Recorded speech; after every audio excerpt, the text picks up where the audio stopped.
My name is Joan Collins. I'm a TD for the Dublin South Central area with the People for Profit, and I'm going to impartially chair the meeting tonight and the debate that we have in relation to what is officially known as the Treaty on Stability, Coordination and Governance in the Economic and Monetary Union, widely known as the Fiscal Treaty, the Austerity Treaty, the Bankers Treaty, and I'm sure there's going to be loads of other names that we put onto it over the next period of time. I'd like to welcome you here tonight, one of the first of many debates that I'm hoping we'll have over the next number of weeks up to the 31st, where we can cordially and sharply debate the issue that's in front of us here over the next couple of weeks. And we're hoping to have these meetings all over Dublin and all over the country as well, in towns and villages. I think they're going to be a very, very important part of the debate, because it means that people will be up front and be able to ask the questions directly and what they want to know or clarification. There's a saying about my chosen profession, and some people say that politics is show business for ugly people. Now, I leave it all up to you to make your mind tonight as to whether that's the case or not. But something that I think can get ugly about election campaigns, about referenda, is a situation where you have people on either side of an issue, either side of a divide, shouting sound bites and slogans at each other, with neither side really listening to what the other party has to say, and a voter in between who's still uncertain, still thirsting for knowledge, and still trying to figure out how they're going to vote. And it's because of that that I really genuinely welcome the opportunity to speak here tonight and to speak at this meeting. I thank Paul for extending the invite to me, and I thank you all for coming along tonight and having what I hope will be a constructive and cordial discussion about the treaty. I also, if I may, also just acknowledge my colleague, Deputy Richard Boyd-Barrett. While it would be fair to say that Richard and I share very different worldviews about many topics, out of any of your colleagues up here, he's one I know the best. And despite the clear fact that we have different points of view on many, many subjects, they're genuinely held. And it never stops either of us from trading views and having a discussion about how we think issues are understood and should be tackled. And it's in that vein that I'm here tonight. I think as we're addressing this, a point I'd make to begin with is I don't think we should look at this vote for this treaty in isolation. It has to hook back into a wider view of where you think Europe is going and what you think Ireland's place within it should be. And I think an element, and I think a persuasive element, of trying to convince people to either vote yes or no should be because the treaty and your view on it lines up with your wider view of what's happening in Ireland, what's happening in Europe, and where you believe either should go. And in the early part of the introduction to my contribution, I talked about uncertainty.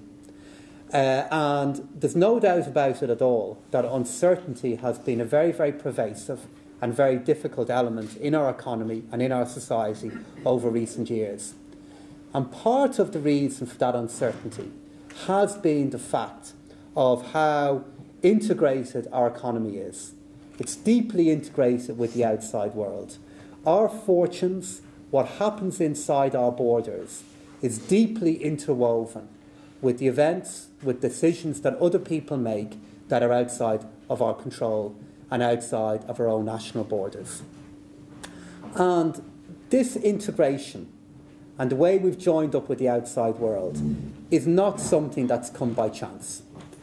It's been a choice that's been made by continuous governments, that's been reaffirmed at subsequent elections, and has been endorsed in referenda.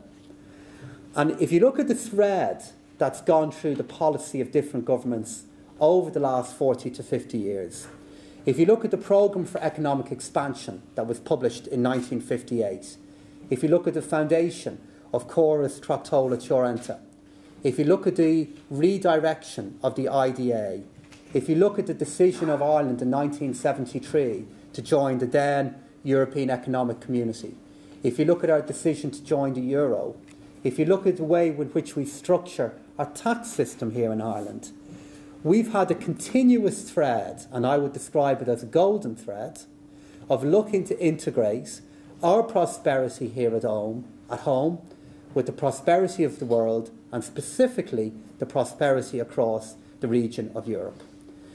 And what we've had, I would suggest, is we've had a trade-off. A trade-off has taken place. What we wanted in making this decision and in making this trade-off is we wanted to get ourselves to a place where we had an ability to compete for global investment, for global jobs, despite the fact that we're an island economy. What we also wanted is certainty of exchange rate.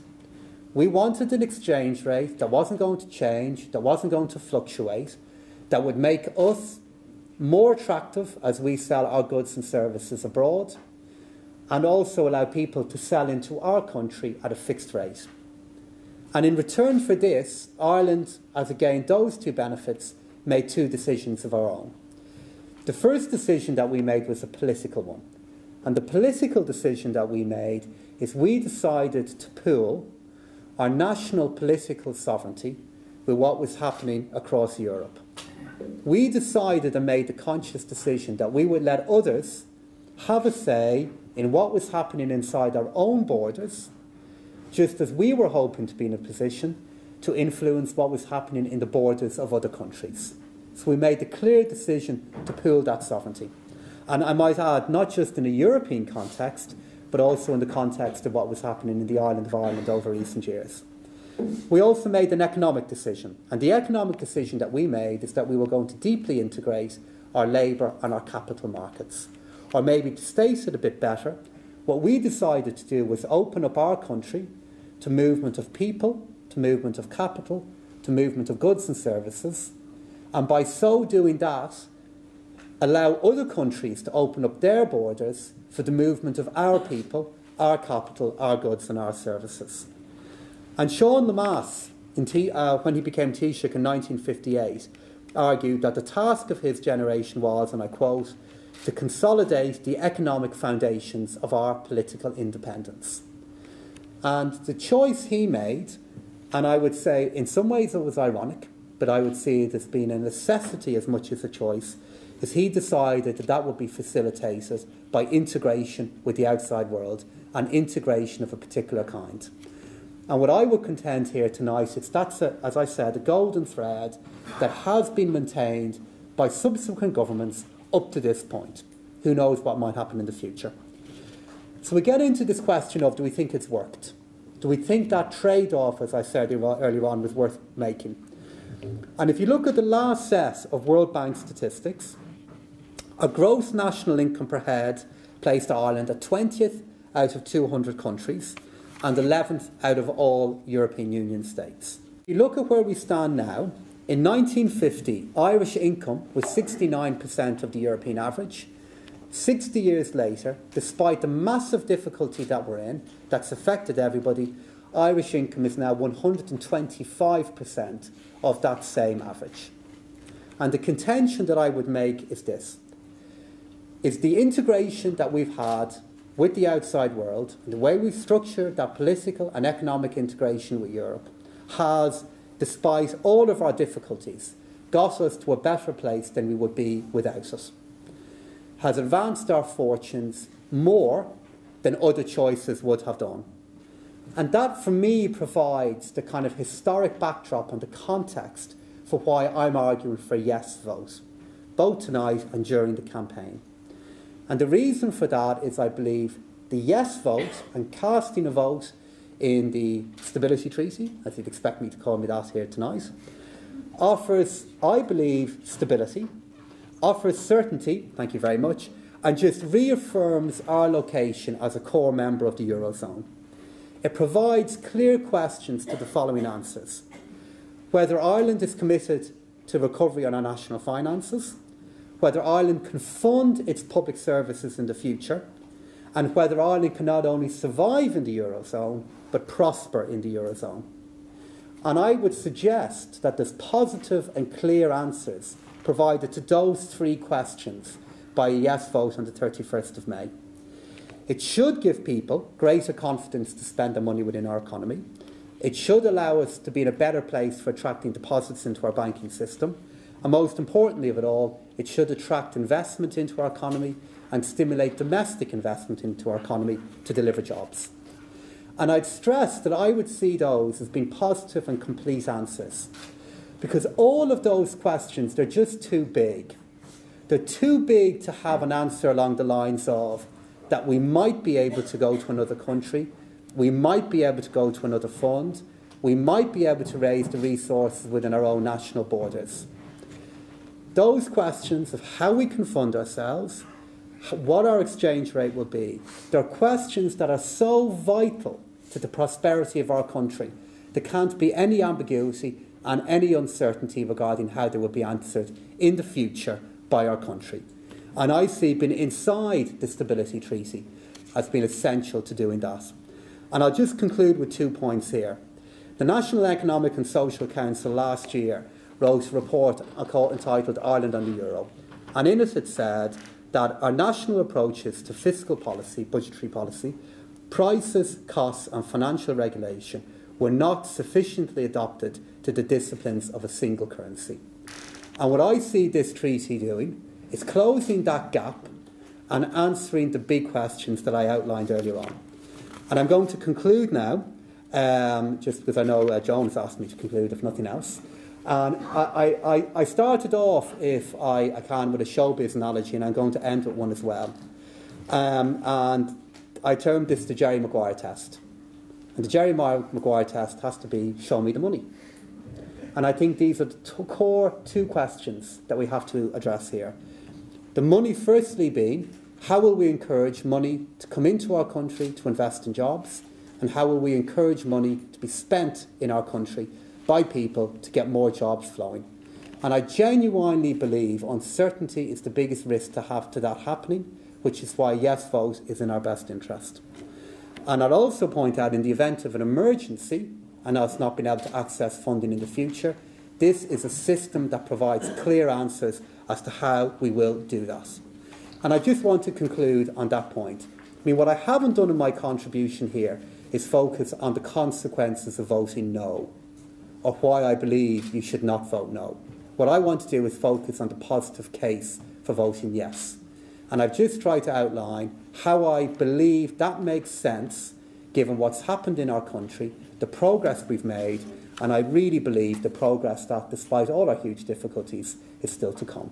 So I thank you for listening to me, and I look forward to debating this with you later. Thank you very much, Joan. And I want to very genuinely thank both Paschal Donoghue and Philip Lane for agreeing to come and debate with us, because this is, for the United Left Alliance, a very crucial debate around the referendum. We have had difficulty getting people who want to come and debate in what will probably be a hostile, if polite, audience. So I thank them very much for doing that. I don't agree with Paschal's history of the European Union. I fundamentally disagree with it. However, I think this has been a project from the start of the elites within Europe, driven by big business interests within Europe, which people, ordinary people across Europe, have neither been the driving forces nor been particularly asked at most stages in that process. However, I don't have time to develop those points. If people would like to read an extensive chapter on my short history of the European Union, they can buy my pamphlet at the end. I want to focus on this document, which is the treaty. This is an austerity treaty.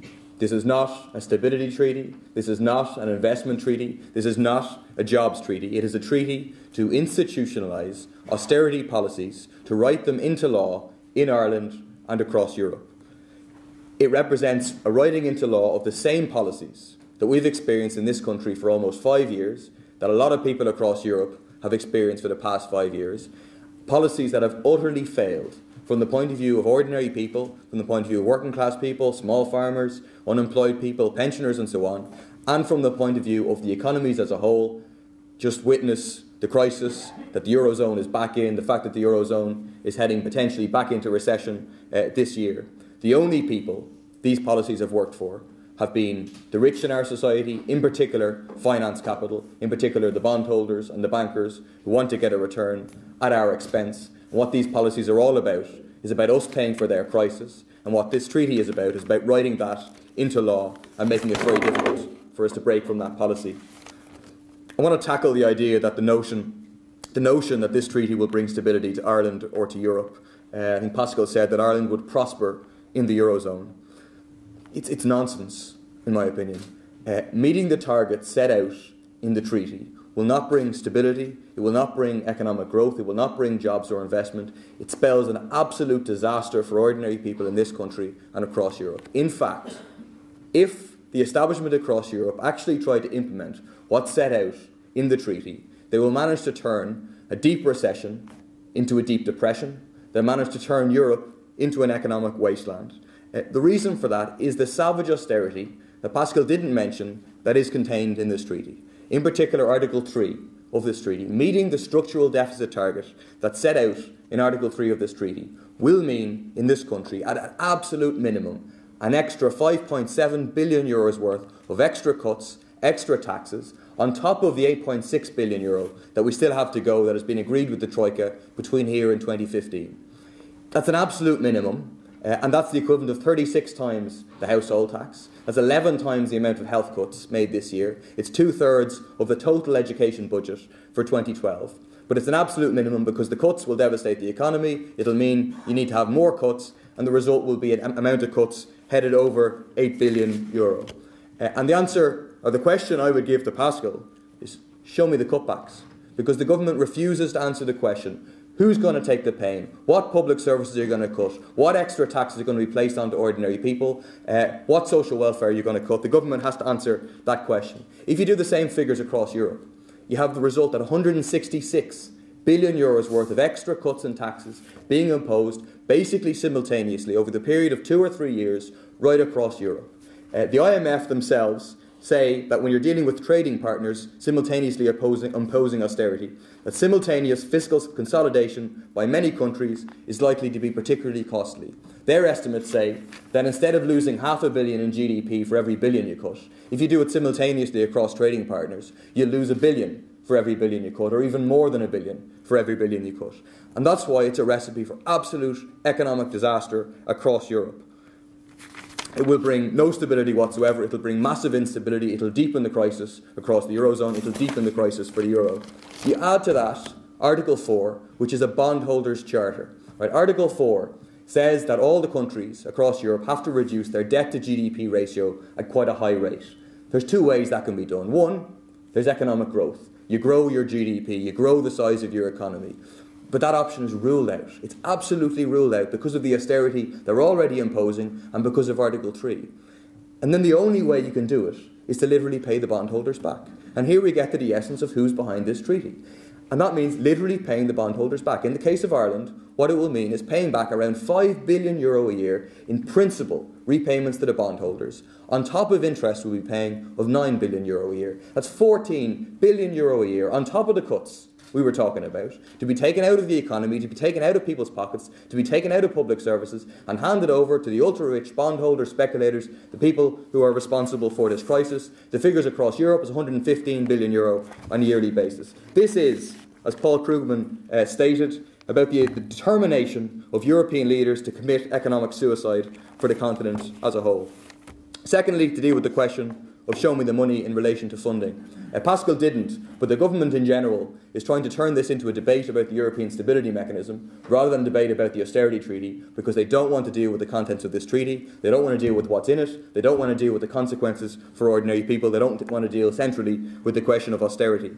So they have built this argument that says if you vote no, Armageddon happens, because you won't be able to access a second bailout from the European Stability Mechanism. It's an argument that is built on a tissue of mistruths and deceptions, in my opinion, and it has to be punctured in the coming days in the media. The first mistruth or deception that exists is the government's role in the insertion of the blackmail clause. The blackmail clause is the thing that links the ESM treaty to the austerity treaty, that says you have to have signed up to the austerity treaty.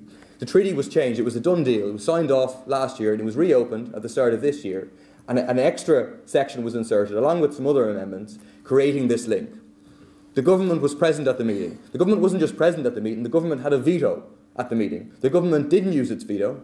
It could even, in a best case scenario, the government was a silent collaborator with the insertion of this blackmail clause as a stick to beat people with. In a worst case scenario, the government actively promoted this because they saw a referendum could be coming down the line. You can't possibly sell an austerity treaty to people, so let's sell it about access to funding.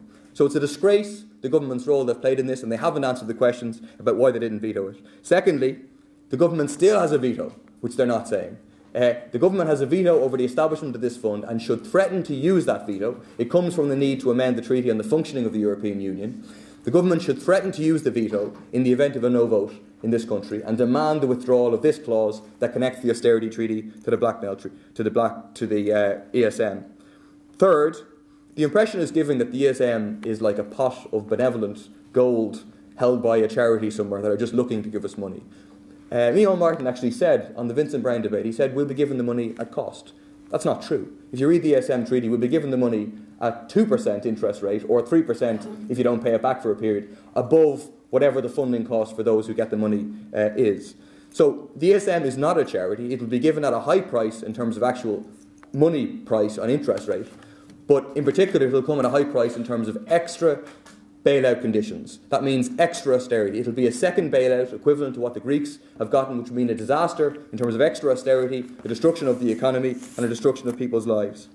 Next point is that it's, in my opinion, simply a lie to say there's no other sources of funding available. There are other sources available, the European Financial Stability Facility, the IMF, they are all sources that we can apply to. We could probably get access to funding through either of those institutions, definitely of the EFSF in advance of July of 2013, which is when the bailout is likely to take place. Right? So there are other sources, and it's simply a scaremongering tactic that is going on. But the key point from our point of view is that a second bailout would be disastrous from the point of view of the economy, from the point of view of ordinary people. And so the real question here is, why on earth are we looking at a second bailout?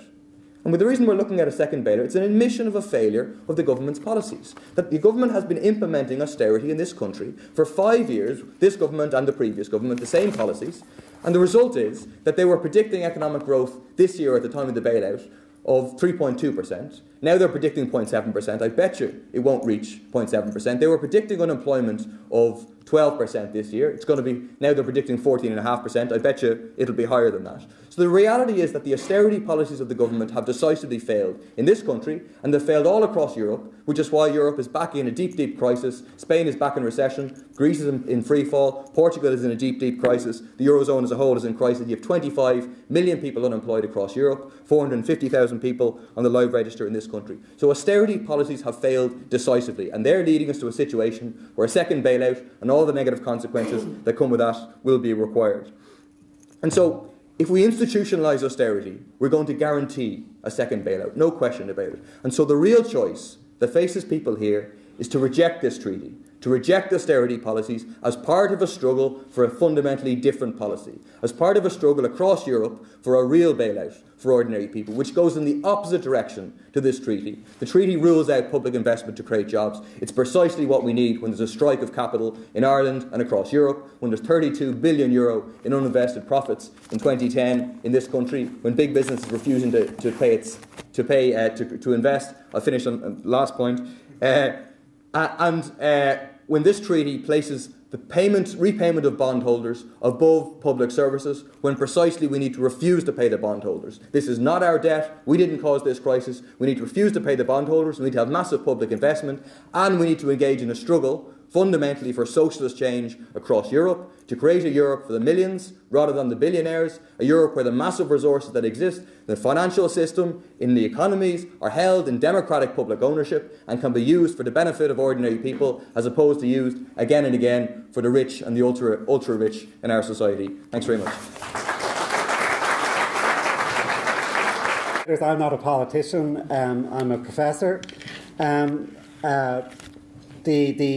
In the world of economics, which is the world I live in, the ivory tower of economics, these ideas are discussed in a way which I don't recognise maybe a little bit from what how Paul talked about it. So I'm going to tell you why I think the treaty is a good idea. So if I'll tell you my explanation for why I think it's a good idea. But of course, I think it'd be even more interesting in the Q&A. I think it's important that we have opportunities for people with different perspectives, not just political, but also from the the university world to talk about these issues and where differences of opinion might come from. And I suppose from my perspective, I'm genuinely surprised. Paul was there today. I was at the Oireachtas Committee about a month ago. And in my submission, I wrote a line basically saying that this treaty is essentially silent on the big left versus right issues in politics. And I suppose that would be my view here. And so I suppose my view is, if you are a ULA supporter, for example, I'm sure there are many in this room, the issue is, why would I not support the treaty? And around the world, many, now I don't know what the exact equivalents of ULA are in different countries, but I will point out that in many countries there has been left-orientated parties have brought in these kind of rules. Chile, famously, the Bachelet administration, they essentially introduced these rules, or the prior government to them, but the Bachelet administration administered these rules in the pre-crisis period. So in the pre-crisis period, they had a boom, like us. And essentially, the population was saying, spend more money. There is big, genuine public expenditure deficits in Chile, or cut our taxes. And the government said, sorry, our rule says we have to run a structural balance. And we think this boom is cyclical. We're in a cyclical boom, and we think at some point it's going to disappear. And you will thank us when it disappears that we have money in the bank to pay for it. And so Chile in 07-08, when the crash came, they had a pretty similar turnaround to us, about a 14 percentage point turn in the budget balance. They went from +10 to -4. It doesn't spook the world's financial markets when you go to a deficit of -4. Whereas we went from basically 0 to -14. So very similar dynamics. And if you like, they were able to do, on top of that, Keynesian-type stimulus programs because they had the money in the bank during the good years. Their popularity was very low in the boom because people were saying, why aren't you spending more? But then their popularity shot up when the crash happened because we recognise it was far-sighted to have saved the money in the boom. And if you like, this is the main area where economics comes in. It's not about crises, it's about good years. How do you get political systems to have the patience to save for the cycles that do happen? And that is something that I think both left, since Sweden and other countries, they have the same view is, the worst possible pattern in the economy are massive boom and bust cycles. Because the booms, there's a lot of wasteful consumption. In the end, people regret it. There's a hangover after that. And it's so costly to have austerity in downturns. So, I would regard, and, believe it or not, I think the Irish academic profession would be Keynesian to a man or a woman. That there is no non-Keynesian tradition in the Irish system. But as a Keynesian, what I would say is, if you want to run Keynesian policies, if you want to fight recessions through stimulus programs, then you need to make sure in the good years you've been prudent enough to do so. So, to my way of thinking, the left-right issue is about how big the government should be, how much should you spend, and so on. My impression from ULA is there's a desire for a lot of public spending, but equally ULA are prepared to say they want to raise taxes to do so. So, an agenda which says, here's our plan. We want extensive public ownership. We want, a lot of subsidies for education, disadvantaged areas, and all of that. That's absolutely fine under this treaty, as long as you have a tax plan. And ULA have a tax plan. We can talk about the empirical likelihoods of that tax plan, but there is a plan there. So, to me, as a kind of innocent university professor, there is not a left versus right element in this treaty. Some of the big questions that Paul talked about, such as default, let me point out that there is quite a cohort of people who would support the treaty and say restructuring is coming down the tracks anyway. So the debt restructuring debate does not end with this treaty. There's a spectrum there from those who say it's going to happen in some chaotic way versus those who followed the line that the government has this long-term renegotiation going on, which will eventually pay off. But I would say that that debate is live, and it's actually, to me, it's independent of whether this treaty is signed up to or not. So, if you say you don't like repaying bank bondholders, that debate goes on, even if the treaty is voted in favour of. So, I think that there's for those reasons, I don't view it as a left v right issue. I do view it, though, as it is possible to link it into a wider debate about your view of where Europe should be going.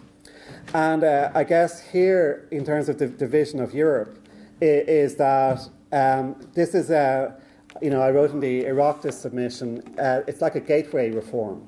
So the treaty in itself is not going to lead to a massive change in the European situation. Europe will still be deeply in crisis.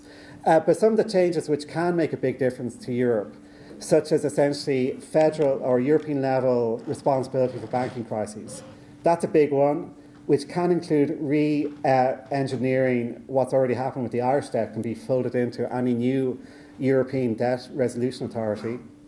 Because essentially the idea there is, unless you have a high level of fiscal trust across governments, there are many ways a government running a big deficit can get its local banks to pick up the bill. And if the responsibility for bailing out banks is at the European level, you can see where that leads. Well, let's impose a lot of losses on the banks because we're not going to pay the bill, the rest of Europe will pay the bill. So having the fiscal treaty will accelerate banking reform. One of the issues now is the bond market is very unstable, that if people get a little bit scared about Italy, they run for the exit, and they run for Germany.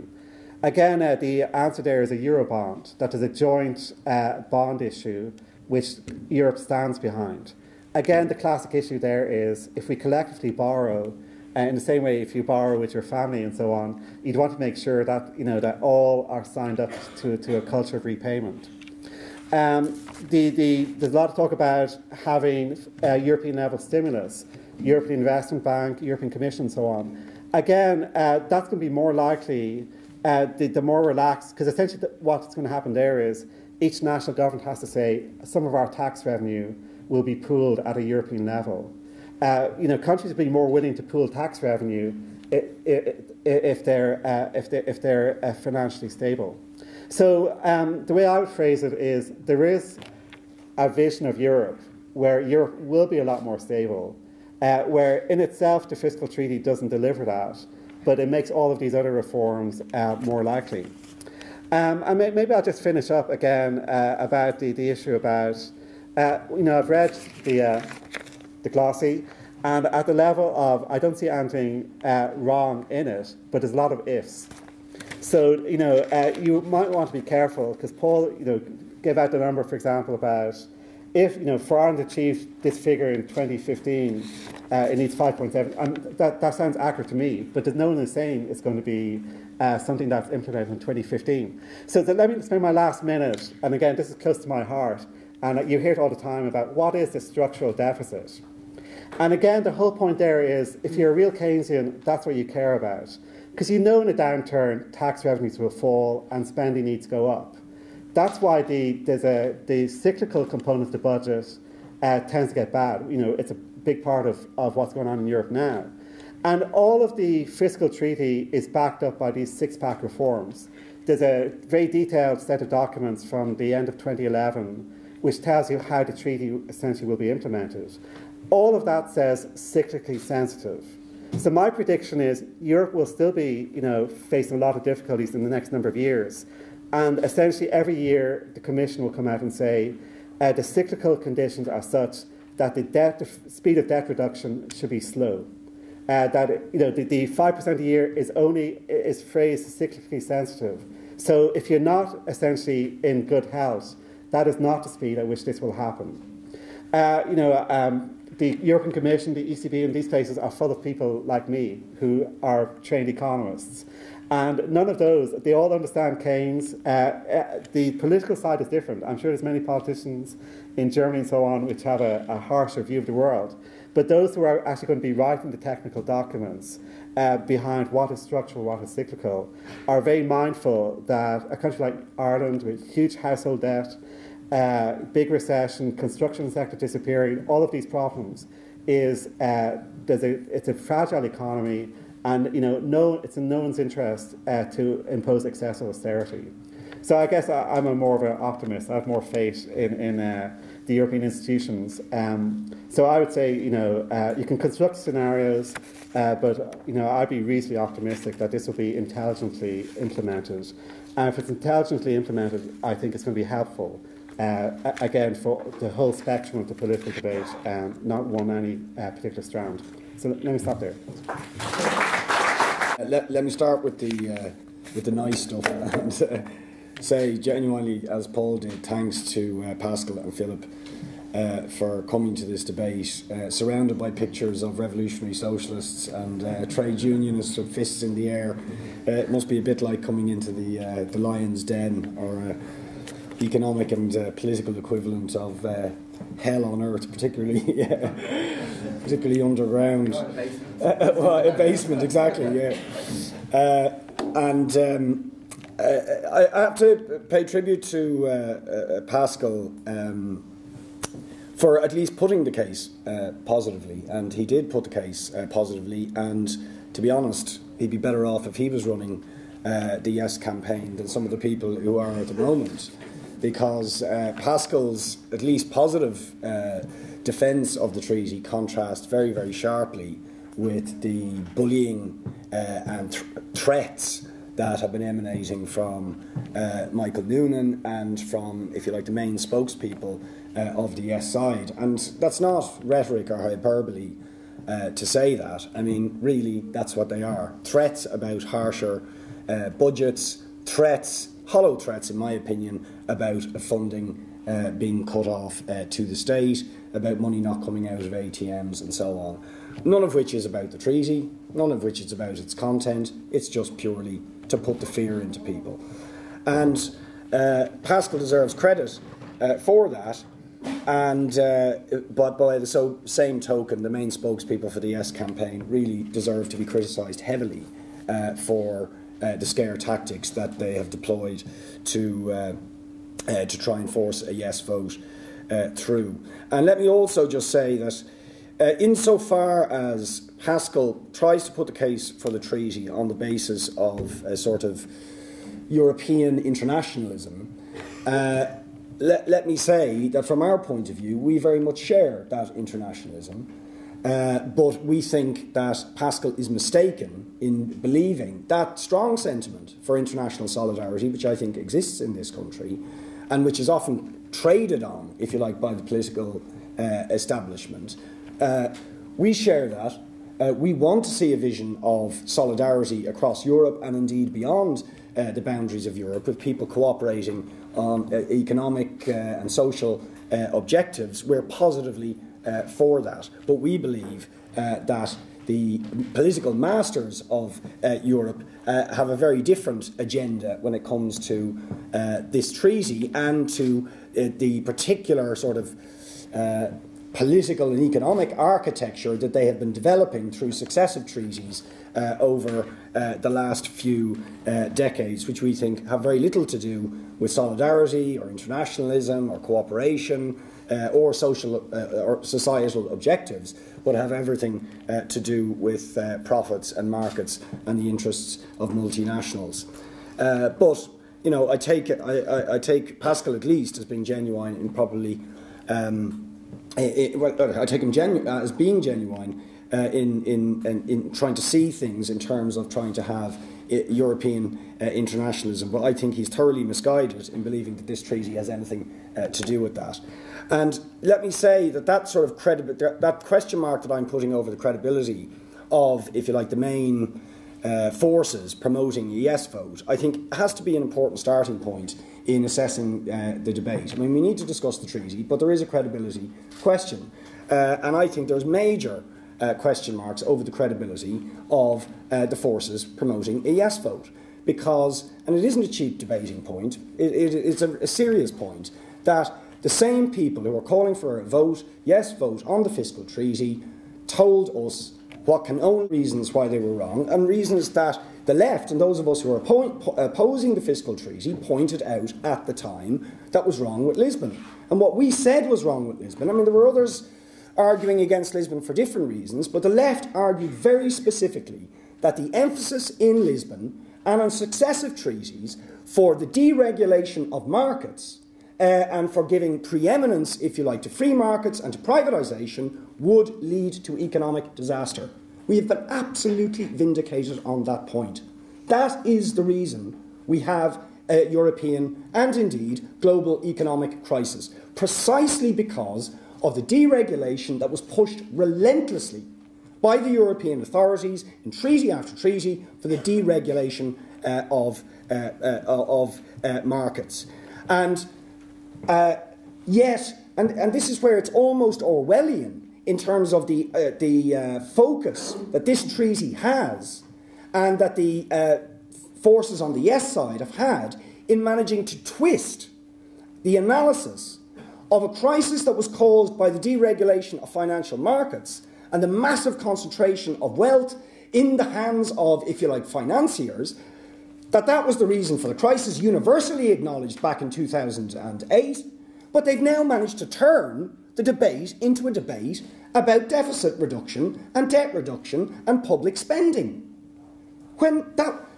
No serious or honest analysis of how we got into this crisis could say it was to do with public spending. And yet, Wolfgang Schäuble, one of the major architects of this treaty, said precisely that. Said it was, if we'd had the fiscal treaty in place in the run into the crisis, we wouldn't have had the crisis. That is simply not true. And I'd be interested to see what Philip has to say about it and so on.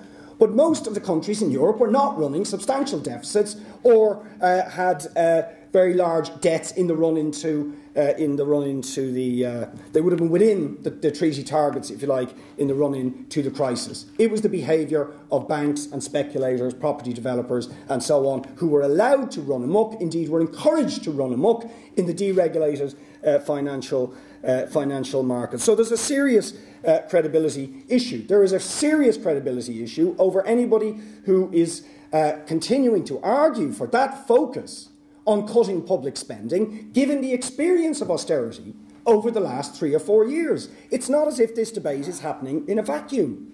We've actually had 4 years of austerity, and it has been a disastrous failure. And all the predictions of those that promoted austerity, that put the focus on cuts on public spending, have been proven wrong. Definitively wrong. Unemployment has got worse. Economic growth has contracted. At every level, on every index, things have got worse because of the focus on reducing public spending. And yet, they want us to sign up to a treaty that continues that focus and proposes to intensify it. For obvious reasons, we think it is legitimate, therefore, to question their credibility and just to look at the record, the impact that approach to dealing with the crisis has had. Now, Philip says, well, OK, yes, maybe there is a debate about austerity versus growth, that there is a debate about austerity, but that's not the debate about the treaty. But sorry, you cannot take these things out of context. Why is the big effort, if this is not if this treaty is not central to dealing with the issue of growth and the economic slump, well then why the hell are we putting so much energy and effort into it in the first place? And if it wasn't the reason for the crisis? To sort of present it as if it's something separate and it's just got to do with prudent housekeeping, and for some reason, out of the blue, we've just decided to put a huge amount of energy on so-called prudent housekeeping, is frankly a bit fantastic. It's a bit incredible to suggest that that is the case. It is happening in a very specific context. And I've run out of time, but the fact of the matter is that our debt, right, the reason that we, if you like, are going to have to make the drastic cuts that Paul has described, I mean, we were described as having lunatic economics. By the way, just to say, I haven't got time to go through the details, insofar as we are saying how much cuts would be required to meet the deficit and debt targets, where are we getting our figures from? I'm getting mine from the Fiscal Advisory Council, which was set up by the IMF to oversee the macroeconomic policy of the government. And I see we have journalists from The Independent and so on who are rubbishing our economics. Let them have a look at the Fiscal Advisory Council projections for GDP, for the debt to GDP ratio and for the deficit for 2015 and extrapolate from that what meeting the targets would mean, and it very definitively would mean 5 to 6 billion in cuts in order to meet the deficit targets and 4 to 5 billion a year to meet the debt to GDP ratio targets. And by the way, if you actually read the Fiscal Advisory Council projections, they're scary, because that's based on current government estimates and forecasts, which are being downgraded all the time. They also do scenarios where the growth is weaker. If, for example, the growth is 1% weaker than the government is projecting, the cuts for 2014 increase by an extra 3 billion alone that are required. And for subsequent years, the level of cuts that even we're talking about will be even more dramatic. And that's, again, coming from the Fiscal Advisory Council, if you extrapolate from their figures. And on the debt, the simple fact of the matter is that more than 40% of our debt is directly related to the fact that we have taken on the private banking debt of bankers and speculators. That is why our debt ballooned. And the compulsion on us in this treaty to pay down that debt is precisely to pay down the debt of the bankers and speculators, and can have no other effect than crippling cuts, more austerity extended over a long period precisely to pay those bankers and bondholders back. So that is the real agenda, and the consequences will be disastrous for our economy and our society, and that's why we're saying vote no.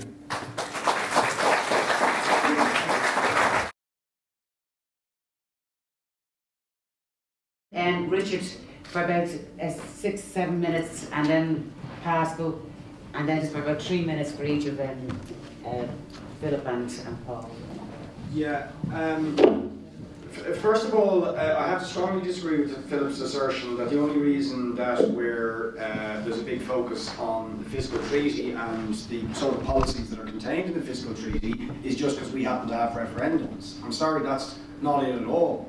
The question of fiscal austerity, fiscal consolidation, as those who support it and promote it, is absolutely at the centre of everything that's happening in Europe as we speak. And by the way, the sands are shifting on it. There was a consensus among political leaders up until literally, it seemed, a few weeks ago, that the fiscal consolidation, which we call austerity, was the way to go. But as the evidence piled up in terms of the contraction of the European economy, the desperate impact on places like Greece, Spain, and now moving into the centre itself, with stagnation in the German economy, with the whole Eurozone now in recession, and with every single set of figures coming out showing the situation getting worse, finally the penny has dropped that there's a problem. Hence all the talk, but it is at the moment only talk, about growth. Something that the left have been talking about right since the austerity agenda. There has to be a focus on jobs and growth. But of course the problem is you don't get jobs and growth just by talking about it, or just by saying the word. And the question then is, if there is beginning to be an acknowledgement, and I have to be honest and say, again, it's not trying to make a cheap political point, but really, Merkel and the Irish government seem to be alone in Europe in still holding on to the sort of mantra that we can carry on down the austerity road. Everybody now is saying, at the very least, we have to balance the austerity approach contained in the treaty with some sort of counterbalancing emphasis on job creation and economic growth, investment, and so on. But of course, there's a problem, because the two directly contradict one another. And again, interestingly, it's not just the left who are saying this. I was at the Finance Committee the other day with our friends from the Fiscal Advisory Council, who are, just repeat, installed by the IMF to monitor macroeconomic policy. And Professor John McHale, the chair, said there is actually a bit of a contradiction between talking about adhering to the objectives within the fiscal treaty and at the same time talking about stimulus. You can't have both. And of course, it's pretty bloody obvious why you can't have both, because to meet these targets will require absolutely brutal cuts in spending. And you see, when you consider that there is a credit crunch, right? Let's put it that way. We on the left call it a strike of capital, right? But let's call it a credit crunch to give it a nice term. When the private sector is not investing, when savings are increasing all over Europe, including in Ireland, again, figures confirmed by the central bank figures, financial assets are increasing. Now you ask yourself, how could financial assets be increasing when most people are on the floor, right, with unemployment, with income cuts, but financial assets and savings in the banks are going up? Well, it's not the unemployed who are saving. It's not workers who've had their incomes cut between 15 and 20%. So who's saving? The rich are saving. That's what's happening, right? So if the wealthy and the people with money in the banks, the huge amount that we've poured into the banks, shoveled $1 trillion in Europe in just a couple of months, and here in this country 70 billion, and they're not putting the money back into the economy, but we are precluded from public spending because meeting the targets in the treaty mean that we can't, the state is not allowed to do it, who's going to invest? It's not going to happen. It doesn't add up, right? It is a recipe for depression. And the trajectory of the European economy and the Irish economy make that absolutely clear. Now, how do we break out of this cycle, right? How do we break out of the downward spiral? Well, when somebody asked the question, yes, if you just print money, don't you get inflation? And you're absolutely right. And this is the interesting thing that is going on, because I'm worried that in the shift now from the austerity approach, which was the consensus among the political establishment in Europe, they are now going to shift. And in fact, the code privately, sort of semi-privately, among the promoters of the treaty, who do recognise we've got a point when we say that the impact of this treaty will be to contract growth, they say, yeah, but maybe it's worth it because it may convince the Germans to get into Eurobonds, to accept the Eurobonds and to start printing money. But actually, that's problematic. The Germans actually have a point when they say there's a problem with printing money. It does lead to inflation if it is not matched by a serious strategy for economic growth, right? For the development of the real economy. And this does, and I think Philip was very fair and honest in how he assessed it. If there is not a redistribution of the wealth that exists, you can't resolve the problem. There has to be a redistribution of the wealth that exists. The money that is being hoarded, literally, in the banks by the super wealthy, we have to take control of that. So part of our solution is to nationalise the banks. I mean, isn't it crazy at this point that we have recapitalised, refinanced the banks? They would have collapsed but for us, and yet we still do not have any control over their policy, even though that is where literally all the money is. I mean, when people say, show us the money's in the banks. That's where the money is.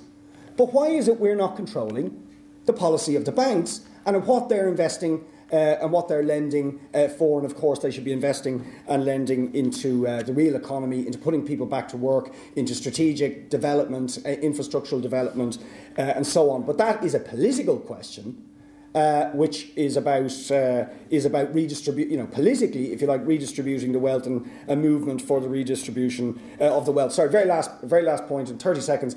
The ramifications of 20 seconds. The ramifications of a no vote are primarily political in the first instance. Simply voting no is not going to resolve the economic crisis, but it is going to add further momentum to the movement across Europe that is saying austerity is not working, we have to move in a different direction, but then that has to be supplemented by an actual change in the policy in the direction that I've talked about, the redistribution of wealth and investment of wealth into jobs and economic growth. Okay, Joan, thank you for the opportunity to speak, and thank you all very much for your questions. I'm touched by what Richard said earlier on in the meeting, where he suggested I should be running the campaign. I'm driven to think that he makes such a suggestion because he thinks he might have a better chance of winning us were that to happen. I can assure him that wouldn't be the case. And I want to pick on up many of the comments that have been directed at me. And firstly, the discussion about am I uncomfortable in a hall like this? Okay? I came to this building with my father to collect strike pay when his company went on strike. Okay? I've been in and out of this hall. The constituency I represent is as diverse and is as has all of the different groups of people that you're talking about are in it, and I represent them all. And the idea that there are particular classes being represented by me or by my party, it was an inference I picked up at times, I just want to completely reject. I have spent 8 years of my life getting elected to a constituency in which the interests that you have are as strongly represented there, if not more. And it's my job to represent them within the Dáil and through my party. And if I look at some of the points that have been made here, and I heard it again and again here tonight, don't pay the bondholders. Okay. Who are the bondholders lending to? Let's ask that question. They're lending to two groups of people. They're lending either to banks or they're lending to what's called a sovereign, which is governments. Now, what are governments using that money for? Governments are using that money for, they borrow it off bond markets to pay for hospitals and schools. Banks borrow through the issuing of bonds, they take money in and then they lend it out to small businesses, to big businesses, they use it to pay interest. So if anybody is saying here, don't pay the bondholders now, then the question you have to answer then is, and I repeat it again at the risk of derision, but I haven't heard anybody give me an answer yet, is where within our country are you going to get the money for that you won't get off bonds to pay for our schools and hospitals, to allow our banks to have money to lend out? That's the question. And it's one thing hearing a challenge in relation to paying out promissory notes for Anglo-Irish Bank. That's a challenge I well understand. That's something we need to tackle. But to say that what we want to do is not pay the bondholders who we need their money for, to pay for our schools and hospitals, then the question is, in the absence of that money, in the absence of that lending, where is the money going to come from? And if you look at where we are here in Ireland at the moment, we have, as has been said again and again, we have a €16 billion budget deficit. I heard earlier on that we don't want to pay the bondholders, but what I'm now hearing is that we don't want a bailout. Now, I don't want to be in a bailout either. I don't want a troika in town. I don't want them staying in the Merrion or anywhere else. But they're giving us money because nobody else will give it to us at the moment. And I may share some of your concerns regarding how we got to this point, but we're in this point now, and we're trying to get out of it. And if you have a political party saying here, we don't want money off the bondholders, we don't want money off a bailout, then where is the money going to come from? From the rich. From the rich. Well, who are the rich? The banks. The banks. But where do the banks have their money? The banks have their money in deposits of people like you, of people like I represent. You talk about the rich. And I always ask them, what's the definition of the rich? And I think one of the most striking moments in the Dáil in recent times was Deputy Joe Higgins standing up waving the Sunday Independent rich list. And I have this image of Deputy Higgins kind of reading the Sunday Independent under his bed covers, going through the rich list and trying to find where the wealth is. The rich list is primarily consisted, the mobile wealth, the wealth that you all want to tax heavily, primarily consists of wealth that's held here in Ireland that would exit immediately if they felt there was any chance of them paying more tax here in Ireland than they might get somewhere else. And that money isn't just the super wealthy. Some of it is people who are wealthy. That's people who have their deposits in our banks who are trying to get the best deal out of us. And I keep on hearing the analysis that somebody else will pay. It used to be the rich. Now I hear Joe Higgins say it's the super rich. He's worried that perhaps the rich, there's a chance they might vote for him. Maybe they might. But the challenge here is if you're saying here tonight, we don't want to take money off the Troika, and as I said, I don't want them in town anyway, We don't want to take money off bondholders, and by bondholders we're talking here about people who lend money to governments or who lend money to banks so the taxpayer doesn't have to give it to them. If you're saying we don't want to do that either, and we're going to get that money instead off the rich, I ask to you the simple question: if that is to happen, is it not at least plausible that those same rich, who might be the money that Intel is keeping in Irish bank accounts to pay pensions for Irish workers, who might be the small and medium-sized business owners that we talk about a lot here in Ireland, that are keeping their money in bank accounts here in Ireland to pay suppliers? I've 1 minute left. I thought I was 5 minutes over, actually. Is there not at least a possibility that they'll take the money out of Ireland? And of course, we know it's more than a possibility. We know it's in fact a certainty that they would, which would further load up the pressure that the taxpayer, the ordinary, decent taxpayer, who all of us are representing. And I just want to conclude here about the model, what the model is for getting forward. And I thank my friend here, my colleague here at the front. So I normally talk about friends in Fine Gael meetings, so I might be stretching it a bit here. But my colleague here at the front, comrade, fraternal comrade, you know, talking about a vision here for Europe. And like, I do have a real belief in that. I think it is a mistake to talk about this treaty in isolation of where you think Europe is going to go and what Ireland's place in that Europe should be. And what do I think that Europe should be? I think in terms of the model for how the economy would look within Europe, I don't think we have to look too far back to find that. We can look at Europe in the 1990s. We can look at Europe up to 2003, 2004, when it had growth rates that were not only comparable with the rest of the world, but were ahead of it at times. And in terms of what needs to change and the backbone that needs to be different, thank you, John, I'll finish up now, is clearly there is a need at the moment to support countries in getting money so they can either support their banking systems or use to pay for public services. And I do believe it's essential that we look at a form in the future of mutualising future debt, of which Eurobonds are only an option. There are other ways of doing it.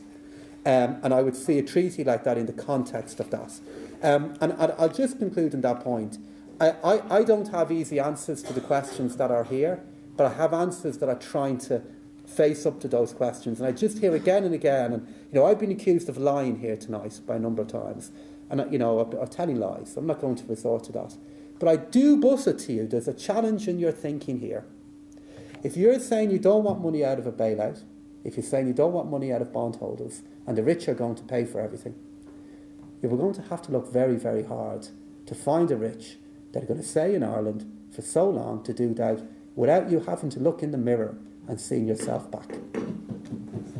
Our thanks again to both Philip and Pascal for coming, because I think it has been a good debate, even if you have a sharp clash of ideas. That's precisely, to be honest, what you need more of in this country, in our opinion. We disagree fundamentally with the rosy picture that Pascal presented of the role of bondholders in our society, in particular the role of bondholders over the past 10 or 15 years, whereby the reality is what was happening is that these people were gambling on the likes of Anglo-Irish Bank, indirectly on the property bubble in this country. They lost, and then we paid for them. And so these people were trying to make a killing off of a bubble that we were paying for through massively inflated house prices, 30-year mortgages, and so on. And now we're still expected to pay for them. So they don't play the positive role that Pascal is suggesting.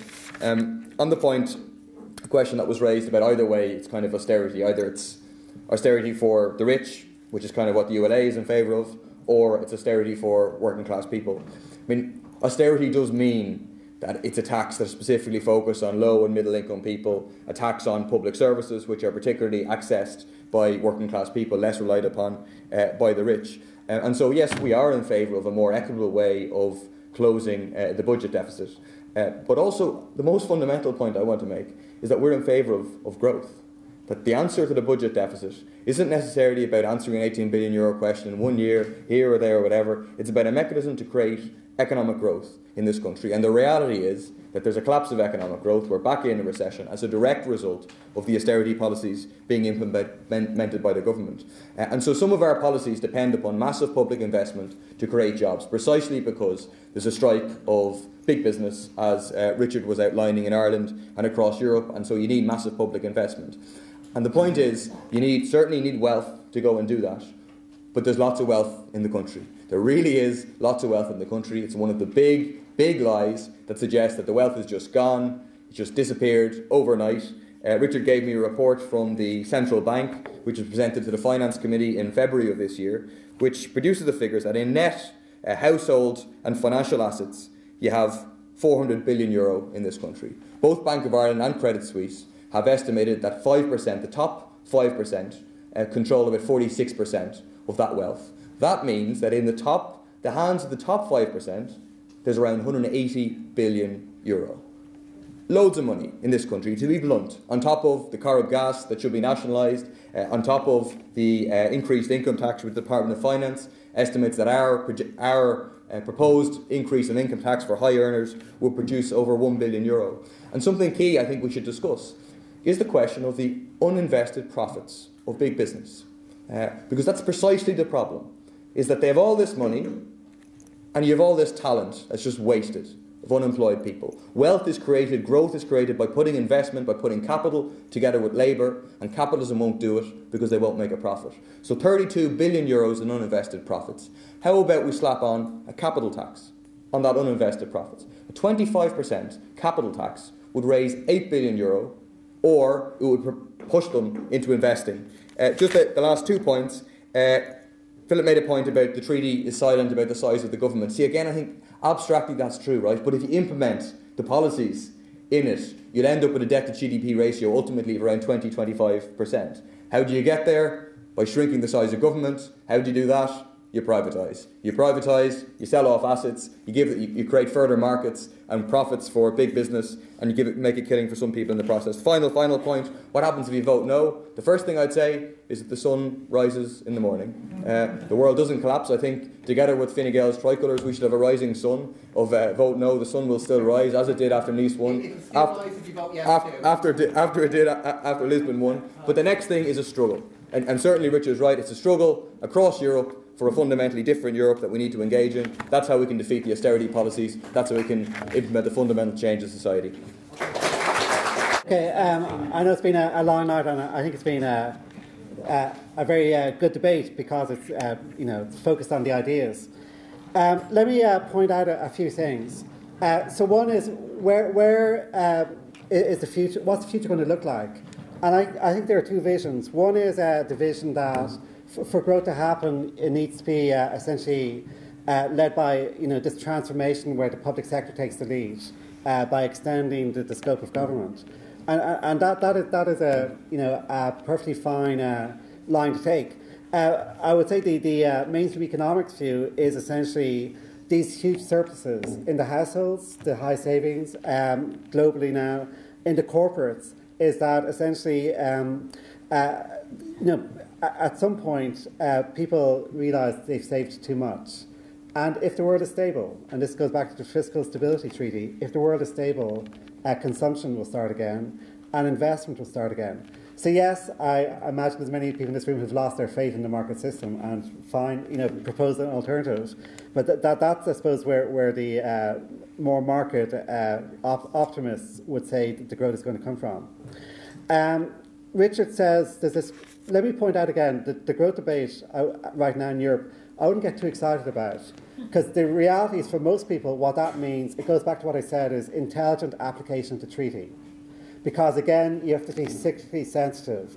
So if you think austerity is going too far too quickly, you say let's pull back. So for Mario Draghi, for most people in Europe who say this, that's what they mean, a little bit. Pull it back a little bit, because if you go too quickly, it's damaging. That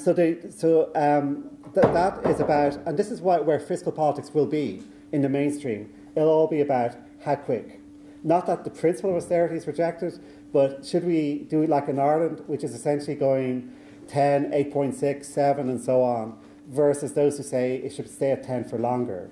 So the principle is tactics rather than strategy. So the growth debate is more about tactics in the context of how most people use that phrase. Going back to this issue, I look forward, what I'd really like to see the ULA, this is my economic advice to the ULA, is a bit more detailed number analysis. The ratio of tax to GDP here is low. So there's loads of scope. You know, if you have a vision of a big government, there is loads of scope to raise tax. But at the same time, the idea that there's zero escape, there's zero leakage from people leaving the country, I think is not plausible either. So coming up with exactly the mechanic of how much you really think you can raise would be interesting. Again, as I say, the big politics debate about how the economy should operate, I think, is basically, pretty much unaffected by this treaty. Paul said you can't get to 25% without cutting. I think you can do it many ways. So I don't think that follows. Okay, thank you.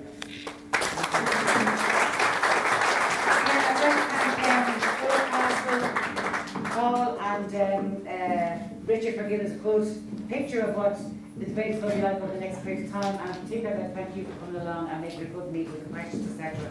A few of the points. So well done, and I'll see you again all the time over the next couple of weeks.